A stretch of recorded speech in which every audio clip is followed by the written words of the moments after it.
One of the words that I won't allow anybody to use is manipulative, right? So everybody says, my kid's manipulative, and everybody gets angry. Teachers get angry. Everybody gets angry, right? What's a manipulative kid? A manipulative kid is a kid who's learned how to get their needs met. That's what it is, all right? Now, if you describe a kid who's doing what they need to do to get their needs met, you do not get angry at that kid. You do realize, however, that if you give in to absolutely everything they want, that you are helping them do that, and that's not going to help change their behaviors. Welcome to Tilt Parenting, a podcast featuring interviews and conversations aimed at inspiring, informing, and supporting parents raising differently wired kids. I'm your host, Debbie Reber. Parenting a differently wired child, as we know, can be challenging. And as I sat down with my guest, clinical social worker Pat Harvey, to have this conversation today, I wanted to acknowledge and validate the experiences that we have as parents as much as we do the same for our kids. So as you'll hear from Pat, her work centers around helping parents navigate raising kids who have highly intense emotions, the kind of emotions that can cause big disruptions at home. I first came across Pat Harvey's work when a friend recommended her book, Parenting a Teen Who Has Intense Emotions, DBT Skills to Help Your Teen Navigate Emotional and Behavioral Challenges. And I just knew from the title that it was a book I needed to help me navigate my relationship with my teen. And let me tell you, it has made a big difference. So during my conversation with Pat, we talked about her work in supporting parents using Dialectical Behavior Therapy, or DBT, the 3 priorities within the DBT framework, some of the critical things to understand in order to effectively parent emotionally intense kids, and where to start if you're looking for more support for yourself. And a little bit more about my guest. Pat Harvey has been a clinical social worker for over 30 years and currently focuses on supporting and guiding parents of kids with emotional challenges using a DBT framework. She is the co-author of 2 books on parenting, including the one we're talking today, along with Parenting a Child Who Has Intense Emotions, and the author of a book for siblings and a book for clinicians. She's also spoken nationally and in Canada about DBT and about working with parents.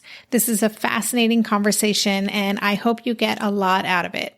And quickly, before I get to that, if you are newer to Tilt, be sure to visit Tilt Parenting online for free resources, including my free 7-day Differently Wired challenge, which I designed to help people make some small reframes over the course of a week that can have a big impact in daily life.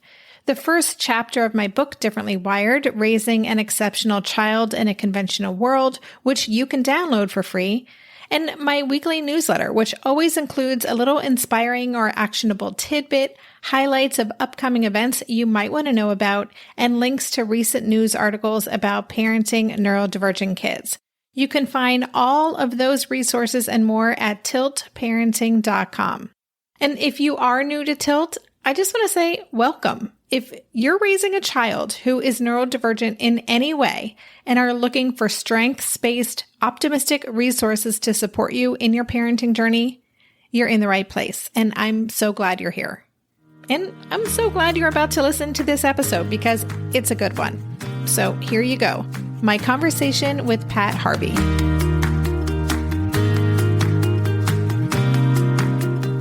Hey, Pat, welcome to the podcast. I'm glad to be here. I am glad to have this opportunity to talk with you. We were just talking off air that a friend recommended your book a few years ago, and the title, Parenting a Teen Who Has Intense Emotions, really, I was like, okay, this is the book that I need to get me through this time. So it's an honor to have you here today. We have a lot that we could talk about with regards to your work and this book, but I'd love if you could just take a few minutes to introduce yourself, how you came to write this book, and this being the focus of your work. You know, I've been a clinical social worker for over 40 years, but about 20 years ago, early 2000s, I started working residential programs, one for young adults, and we actually opened one for adolescents. And those were DBT, Dialectical Behavior Therapy programs. And what I realized is the kids in the program had DBT individual therapists. They had skills groups where they learned how to manage their emotions. They learned how to understand their emotions. What I decided to do as the director of the program was to bring in the parents once a month to teach them basically what the kids were learning. And what happened is when I was teaching them the skills, they were teaching me about the experiences of parents who have kids who have emotional challenges, suicidal behavior, substance abuse, aggression, ADHD, all those kinds of things, borderline personality disorder, that brought the kids to our program.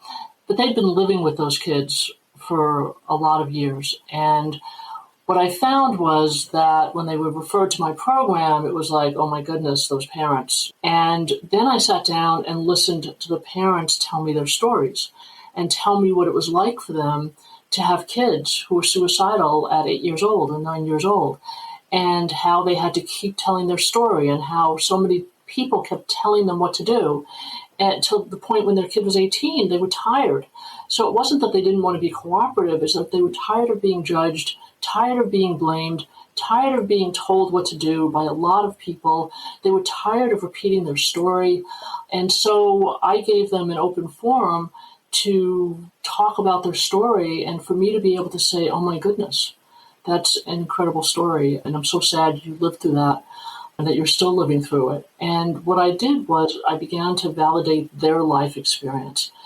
And so when I moved from Massachusetts to Maryland, it was with a knowledge of dialectical behavior therapy, as well as an understanding of parents and a desire to be able to provide support and guidance, both. So validation and advice and strategies and skills and guidance about how to parent more effectively. And I began to sort of network around parents, and they said, if you run groups, we'll come, and if you will meet with us, we'll come. And I've kept my practice exclusively to parents. Sometimes I see siblings, but I never see the kids themselves because I want to be able to stay within the framework of what the parents are experiencing. I do speak with the individual therapists of the kids, so if I know that the parents really need work in a specific area, I'll do it. But for the most part, the parents are my clients, and it's their needs that I'm addressing. And that's what I've been doing for the last 15 years or so. Wow, it's just such important work because you're really a lighthouse, a beacon for so many people, because it does feel like no one knows what we're going through, especially, you talked about suicidal ideation and some of these more severe, really, really challenging, all encompassing things to be dealing with your kids. So first of all, I just want to say I'm just grateful that you're doing the work that you're doing. And I can just imagine what a relief it is when parents connect with you. Yeah, and I think that I still struggle a lot that parents, when they're seen by other therapists, are seen clinically, like what's wrong with them. And look, I know that if you live with a kid who has not just suicidal ideation, but suicide attempts and aggressive behaviors, that it has an effect on you. So do parents have their own issues? Sure they do, okay? Now, many of the clients that I have their own individual therapists to manage that. So I'm not saying that the parents don't have their own issues. I am saying, though, that some of them had their own issues going in. But for some parents, the issues that we see, the anxiety and depression that we see in parents, is fundamental to what their lives have been like for years and years and years.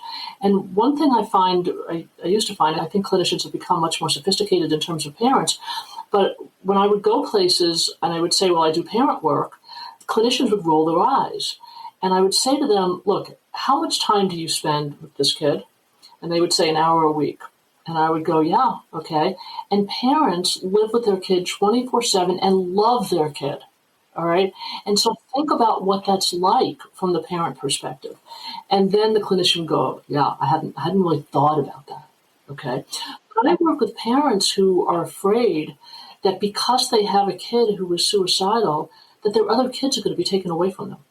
Or that if they don't do everything the social worker tells them to do, that they're going to be charged with neglect. That if they don't get this kid that's suicidal to do their homework, the teachers contact them.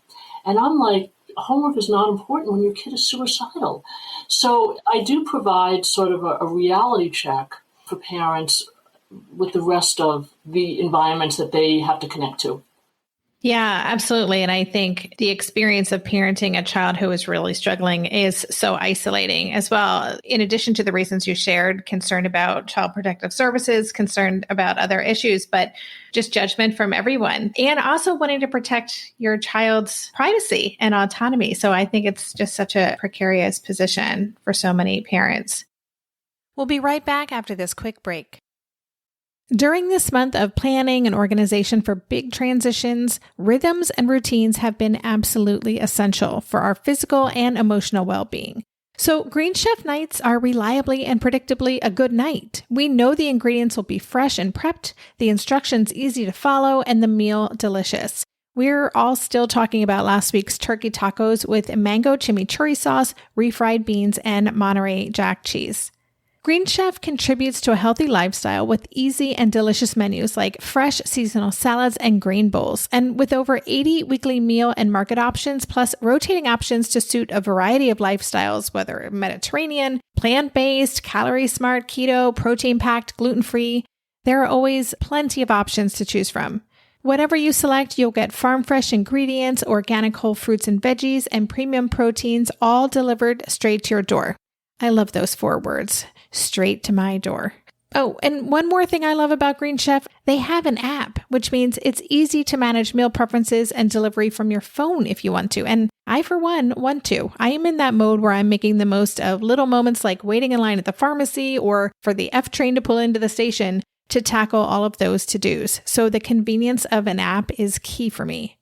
Green Chef has a special offer for Tilt listeners. Go to greenchef.com/tilt50 and use code TILT50 to get 50% off plus 20% off your next 2 months. That's 50% off plus 20% off your next 2 months when you use the code TILT50 at greenchef.com/tilt50. Maybe I've watched too many seasons of The Amazing Race, but every time I have to go somewhere on the subway, I treat it like a competition. It's all about making the right gut decisions about which route will get me there the fastest. Sometimes those decisions get me where I'm going early, and other times my gambles don't really pay off. Probiotics can't help with most gut decisions, but if your gut needs a little support, Ritual has your back. Their Synbiotic Plus, a 3-in-1 supplement, has clinically studied prebiotics, probiotics, and a postbiotic to support a balanced gut microbiome. I've been using Synbiotic Plus for about 6 months now, and it's become a core part of my morning routine. I take the mini capsule every morning while making my way through my inbox, whether I'm at home or I'm on the road, because it doesn't need to be refrigerated. And the capsule itself is delayed released, which helps it survive the harsh conditions of the upper GI tract for delivery to the colon, and that's exactly where we want it to go. Ritual invested in a study modeling the human colon, which showed that Synbiotic Plus significantly increased microbial diversity and the growth of beneficial bacteria. There's no more shame in your gut game. Synbiotic Plus and Ritual are here to celebrate, not hide your insides. Get 25% off your first month for limited time at ritual.com/tilt. Start Ritual or add Synbiotic Plus to your subscription today. That's ritual.com/tilt for 25% off. The subtitle of your book is DBT Skills to Help Your Teen Navigate Emotional and Behavioral Challenges. I will say that DBT, this is terrible, but I used to think of it as CBT on steroids. I know that is completely wrong. It's actually not completely wrong, okay? DBT is actually fundamentally CBT. It's gone beyond that, okay? And it included mindfulness. So it included the notion that you had to focus in the moment, which for parents is there's so many things going on around them and so much history that, you know, a kid could be behaving one way at this moment, but the parent is like, oh my God, what's going to happen tomorrow? Oh my God, this happened yesterday. So to be able to focus in the present and see what you're looking at is really important. So, and DBT has created different kinds of protocols than CBT has. But it fundamentally, Marshall Linehan, who developed DBT, was trained in CBT, was trained in behavioral techniques. That's the basis of it. I think the piece that got added, and this is an important piece for clinicians, but I think it's really, really important for parents, is the notion of the dialectic of acceptance and change. And that's the core dialectic. And what that means is that there won't be any change until somebody feels heard, understood, taken seriously, acknowledged for their experiences and what they're feeling and what they're experiencing. And it's only if somebody feels that acceptance or validation, as we call it, that they're willing to make changes. Now, on the other hand, if all they get, so that acceptance piece, I think, was added to the CBT piece. But if all they get is somebody who says to them, I got it, I understand it, that's too terrible, I'm so sorry you're living, and that's all they get, then there also won't be any change. So there has to be this kind of, I get that you're angry and I get that you're upset and that you're really angry at me, and you can't use that kind of language when you're with me. And so this is I hear it, okay, and I'm going to talk to you about that when you can talk to me in a way that is a little bit calmer and a little bit more reasonable. We're both going to take time out, then we're going to come back and we'll have this discussion. I'm just not going to have it when you're in this emotional state. But it starts with, I hear you, I got it, you're angry at me. Now, so that is, again, fundamentally what clinicians do. It is fundamentally and absolutely what parents have to do. All right. And it's teaching that validation piece that's been essential in terms of teaching parenting, or what I call effective parenting. Parenting in such a way that you're going to be able to reach your goals. So I will not talk about good or bad parenting or right or wrong parenting or anything like that. I'm going to ask each parent what your goal is. Okay, so if your goal, for example, is to help your kid become independent, and you're making every decision for them, that's not effective parenting because it's not effective to your goals. So every parent has to assess, what are their goals?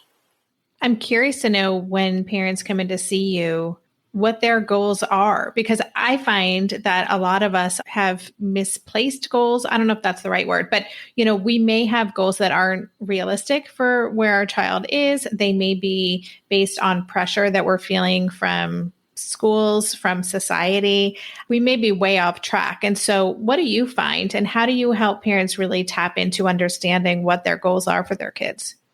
DBT has set up priority goals. They are what guides work with anybody in DBT. And so the first priority in DBT is safety, is life, okay? And so any clinician will deal with any life-threatening behaviors, suicidal ideation, self-harm, before they will discuss anything else. So if a kid comes in and says, I just had this terrible fight with my mother, but 3 days ago I thought about suicide, the fight with the mother is a lower priority than the suicide, okay? So safety is the first, in terms of how I speak to parents, safety is the first, okay? The second priority is treatment, is getting the proper treatment, okay? So why? Because that's going to help the kid or young adult or whatever age, okay, live a full life and live a rich life outside of this moment. So if a parent comes in and says, I can't get my kid to go to lacrosse practice, or they really want to go to lacrosse practice, but their therapy is at the same time, the priority is getting your kid to therapy. And so that becomes the second most important thing that we talk about. Now, the third level of priorities is what we call quality of life. And that is where there is much more parental discretion and where parental values really come into play. So quality of life issues are just about everything else. Relationships, school, work, friends, religion, even substances, or smoking pot, unless it's life-threatening, go into that. And that's where parents have to begin to and that's where I help parents talk about the fact that homework may not be that important, even if the teachers are calling, if your kid is suicidal, and working on being safe. So I help parents prioritize that. Now, inside the quality of life box, parents will say, well, my kid needs a social life and they're not doing their schoolwork. So I say, well, which is the highest priority for you? And it really is a very, very hard call. And parents really struggle with it, all right? But it makes a difference, because if going to school and doing schoolwork is the parent's priority, then they can say to their kid, you can't go out on Saturday night until your homework is done. Okay, show me what you're doing, and then you can go out. But if socialization for a kid who's depressed is really the parent's highest priority, then the kid goes out, okay? And then the homework's not done. And that's okay if that is the priority of the parent at this point in time. I used to say to parents who wanted to send their kids to summer camp, that it interfered in treatment. Okay. And treatment, I just said to you, is the second highest priority. And this is how I really learn from parents, which is how I learn all of it. After talking to parents for years, I would find out that kids who had difficulty all year long did really well in camp. And they got along and they had friends and the kids just did really well. And for kids who were depressed and had no self-esteem, camp became the essential part of their lives. And I actually stopped telling parents that therapy came before camp. And I started telling clinicians why camp was so important. So I think that, how we look at priorities has to shift also a little bit. I never mess with safety. That is first and foremost. I mean, and sometimes that means for a parent that they have to put their kid in an emergency, take them to an emergency room, or it might mean that they have to send them to a wilderness program because they're just not safe. And parents will say to me, but that's going to ruin my relationship with them. And I'll say, and their safety comes first. And once they're safe, then we will work on the relationship. But you have to keep it safe. And I'll say to parents, they'll say, well, I don't want to send my kid away. And okay, can you keep your kid safe? Well, my kid's running away at night. My kid's doing dangerous things with friends. Can you keep your kid safe? And that's more important right now than whether or not your kid is angry at you. So that's how you sort of look at priorities. Got it. That makes so much sense. And I have to guess that this is also a moving target, that it could change from day to day or week to week, depending on how the child is doing.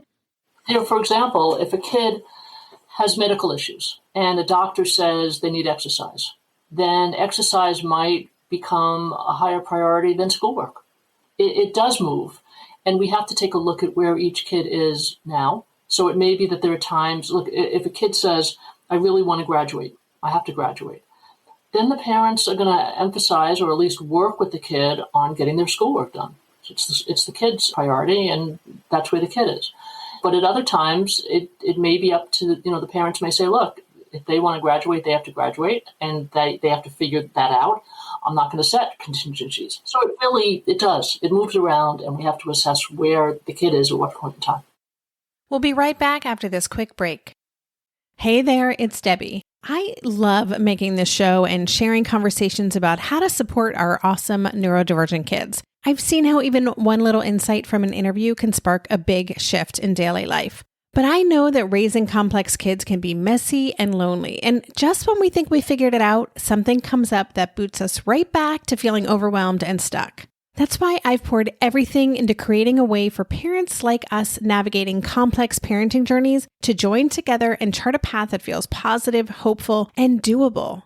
It's the brand new Differently Wired Club experience. In the club, you'll get personal support from me and other seasoned parent coaches, 6 live calls every month where you can connect and get your personal questions answered, the opportunity to learn directly from authors and experts like I have on this show, monthly themes for getting specific and tactical, an exclusive private podcast feed, and the best, most generous community of parents. Seriously, these folks show up for themselves and each other, and that right there is really everything. Because it's a daily reminder that we're not alone. Our kids aren't broken, and we have totally got this.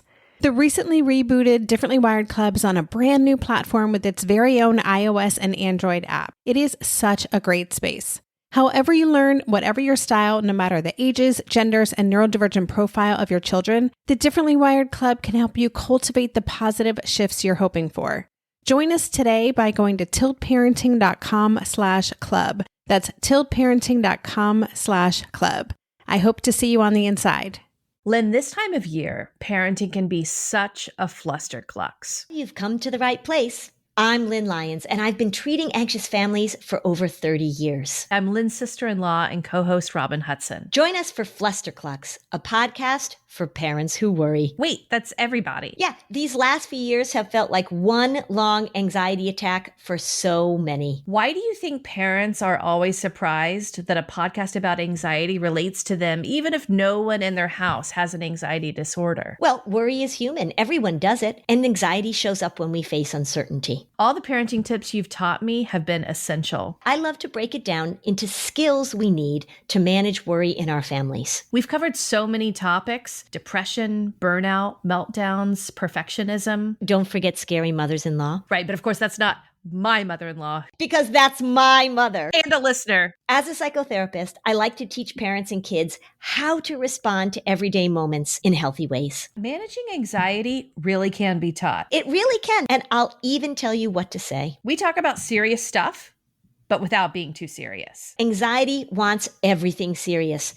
Anxiety doesn't stand a chance when we're laughing, even about the tough stuff. I'd love to ask, to my understanding, DBT tends to come up when people are talking about strategies or ways to support kids who are maybe engaging in those really risky behaviors, who are self-harming, who do have suicidal ideation or potential suicide attempts. I'm wondering why specifically DBT? Why is it so effective? So we could just start there. First of all, DBT has really, really broadened its focus.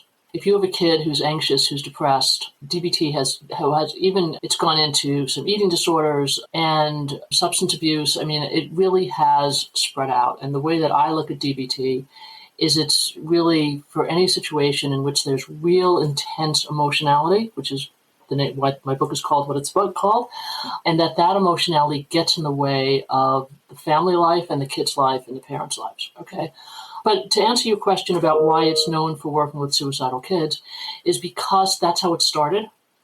And there are very, very specific protocols within DBT for how we respond to suicidal behavior, to how we respond to self-harm. For us, it's not immediate hospitalization unless a kid really cannot maintain safety. But there are very specific ways in which clinicians discuss self-harm and the way that we address suicidality. I've worked with colleagues who have taken kids who their old therapist said you have to go to the hospital, and my colleagues have kept them out of the hospital and kept them safe, as long as we can, as long as we get a commitment to safety. But I think now that, when I started doing my parent groups years ago, people would call me up and say, well, my kid doesn't have borderline personality disorder, so can I do your group? And I would say, well, does your kid have intense emotions that create problems at home? And they would say yes. And I would say, okay, fine. That's the only criteria. And so I don't really talk about borderline personality disorder. I talk about it, that's why my books are called that, intense emotions.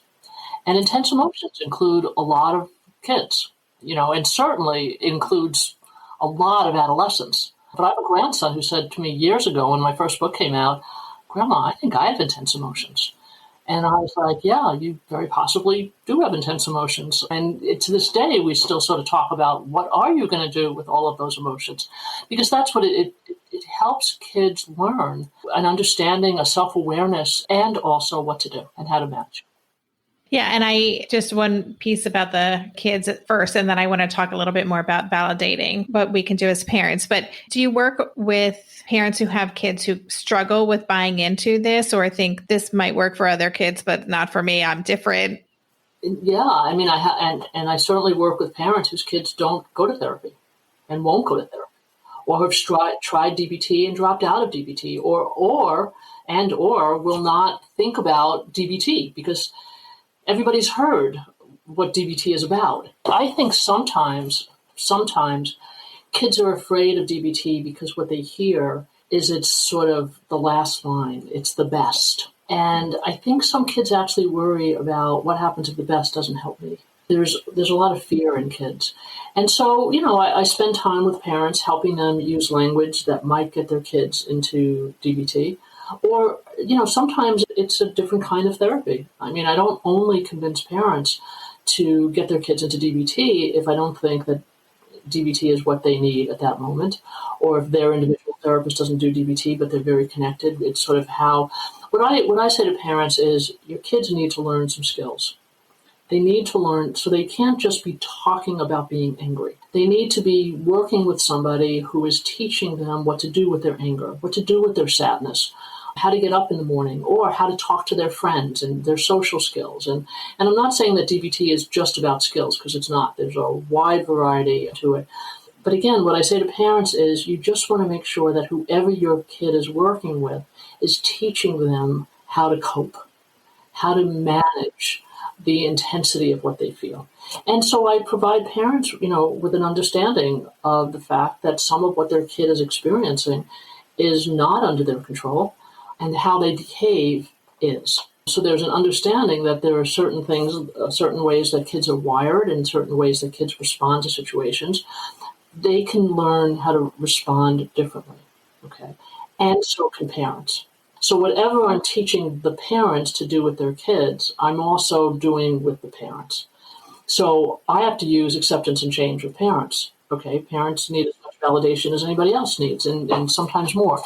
And so sometimes I'll have a parent who says to me, now I see what validation feels like, because you just validated me. So there has to be a real sort of experiential understanding of what their kids are going through and how they have to. So I'll have a parent say to me, oh my goodness, this DBT stuff is so complicated. Like, how do you expect me to understand it? And I say, well, we're going to take it step by step, but now can you understand why it's hard for your kid? Why can you imagine the energy that your kid is using? So I try to draw parallels, but I'm always working with the parent as my client and with helping them help their kid. I have to keep both of those in mind. Yeah. It's a lot of moving pieces. You did talk a little bit about effective parenting. You have a whole chapter on that. You talked about understanding what your goals are. What are some of the other things that are really critical to effectively parenting these intense kids? Well, I think the idea of when my kid is dysregulated, so their emotions are really high, how do we de-escalate that situation? And so one of the things that parents, want to do is, I'm talking, stay here, we have to resolve this, you're not listening to me. Now, when kids are emotional, as they usually are in those moments, they can't hear. They just can't hear. And so making your kids stay there when they really need to go somewhere else, and so does the parent, actually, it's just ineffective, right? It's not going to work. And so I sort of teach. I teach a lot. And I teach that just the way I said it to you. They're not going to be able to hear you. So likewise, a kid sitting at a big party and they say, I'm leaving the table. And, most parents are going to say, well, that's rude. We're in the middle of a big family event. You have to stay here. That's not effective for a kid who needs to leave. And so you sort of look at those situations and I say, look, so what happens if you make him stay? Well, he wreaks havoc at the table. And okay, so let him go. That's effective if what you want to do is help your kid learn how to manage their emotions. Sometimes we all need space. And so you take space. So instead of talking about it being rude, we talk about taking it space and calming down and using distress tolerance skills. And, parents will say to me, my kid's up in their room listening to music when everybody's upset, but he doesn't use any skills. And I'll say that's a skill. Okay, that's a distraction. That's going to get him through. When I was doing residential, I worked with a kid who had a really difficult time in the community. And so he's in my program. And we realized that there were a lot of times when this kid did really, really well. And then there were times when we thought we couldn't keep him in the program because he was aggressive and violent with the staff. And I began to notice that he knew that. And that there were those times that he wanted to stay in his room. And we made him come out because that was part of the program. And those were the times that we had difficulties. And I realized he knew what he needed. So I said to my staff, leave him in his room, check on him. Instead of making him come out, just go up there and check on him. And when we did that and we respected what he knew about himself, I'm not saying that all kids do, he happened to, and we had to learn the signals, we didn't have any more aggression. Yeah, makes total sense. I wanted to ask you, with the parents that you work with, what do you see as the biggest roadblock for them leaning into this style? Because I imagine there's all kinds of beliefs. This is indulgent. Yep. I think that the judgments and the assumptions, okay, and that's a huge part of DBT, is we use a non-pejorative stance and non-judgmental language. If you say, well, my kid is lazy, all that does is it makes you angry and frustrated, right? If you say, if you describe the behavior, my kid doesn't get up in the morning, that's a behavior that we can work on. It is this notion that kids should do certain things. And so that's why, again, I just do a lot of teaching about what your kid is going through and why they're feeling what they're feeling. I also talk about the fact that they have to change, right? It's acceptance and change. There's no doubt about that. But I think that, my kid doesn't want to do well, all right? We don't actually know what the kids want. We know how they're behaving. But when you put it in terms of wanting, they don't want to do this, they're not willing to do this, they won't do that, we make assumptions and then we act as if those assumptions are facts. And I think that that's part of why I just do a lot of explaining and a lot of teaching so that we can move on and we can figure out what's going to be effective in this moment and how we can work on helping kids change behaviors.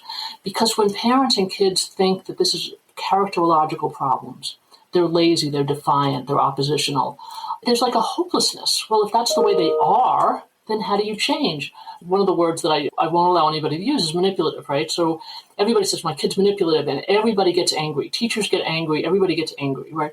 What's a manipulative kid? A manipulative kid is a kid who's learned how to get their needs met. That's what it is, all right? Now, if you describe a kid who's doing what they need to do to get their needs met, you do not get angry at that kid. You do realize, however, that if you give in to absolutely everything they want, that you are helping them do that, and that's not going to help change their behaviors. So the other thing I think that's really important is getting parents to be consistent and consistently reinforcing healthy behaviors, as opposed to being very attentive to the unhealthy behaviors.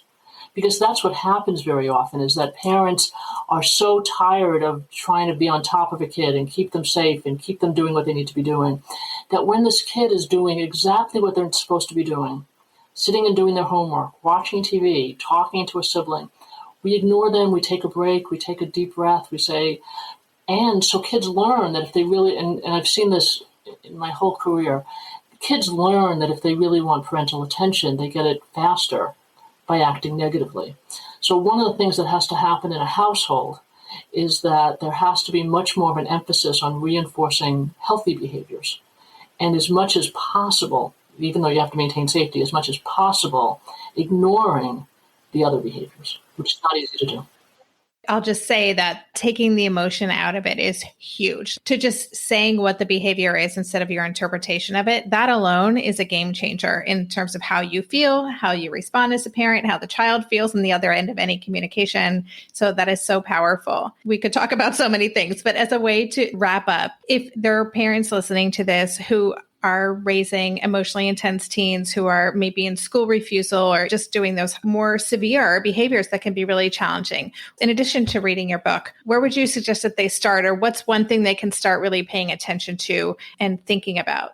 I do think acknowledging and being able to accept their kids' feelings, to be able to say, I hear you, to not fight on a kid's truth. I think that so many power struggles occur because a kid says, well, you never let me do anything. Well, I let you do everything. Well, sometimes kids are going to have their own truth. It's not going to be our truth. We have to hear what the kids are saying. And that doesn't mean that we agree with them. It doesn't mean that we like it. But kids are fighting to be heard.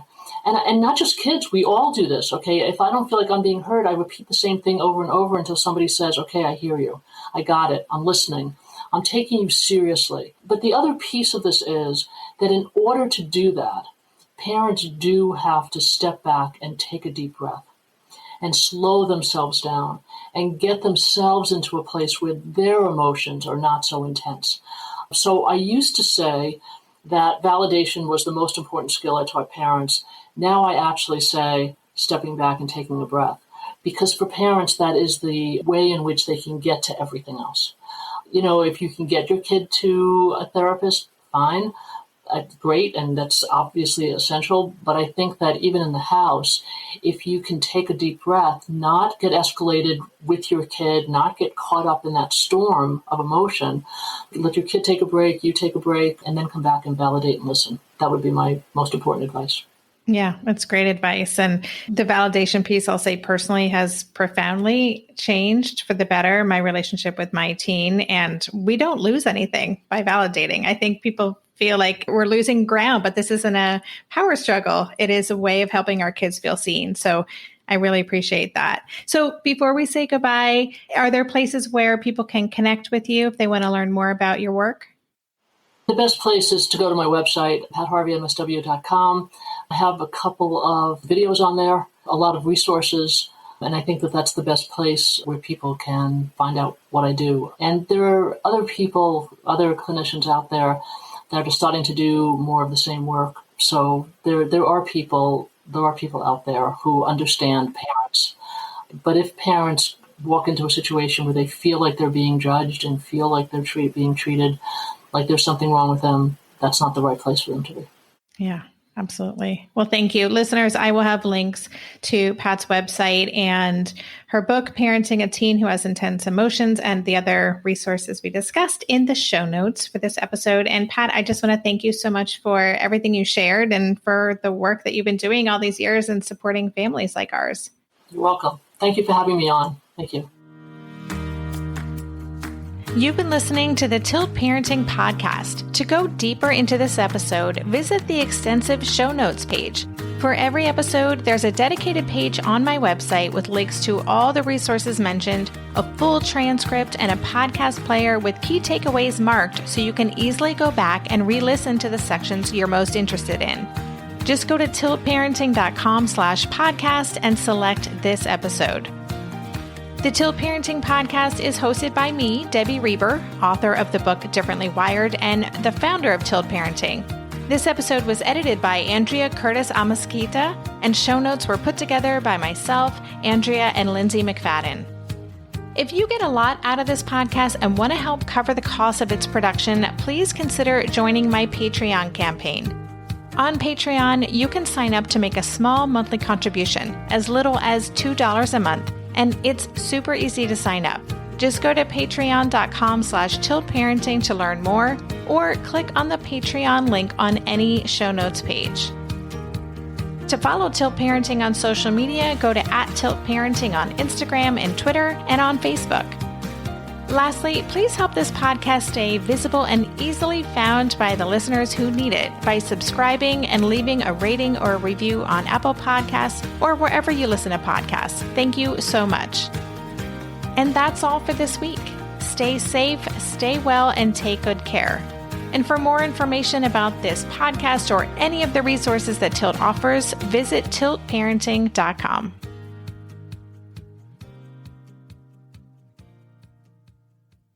If you're a parent, I invite you to join us at the Mindful Mama podcast, where it's all about becoming a less irritable, more joyful parent. With sometimes hilarious and always thought-provoking experts and friends, at Mindful Mama, we know that you cannot give what you do not have. And when you have calm and peace within, then you can give it to your children. I'm Hunter Clark Fields, and I can't wait to see you there. Listen in to the Mindful Mama podcast.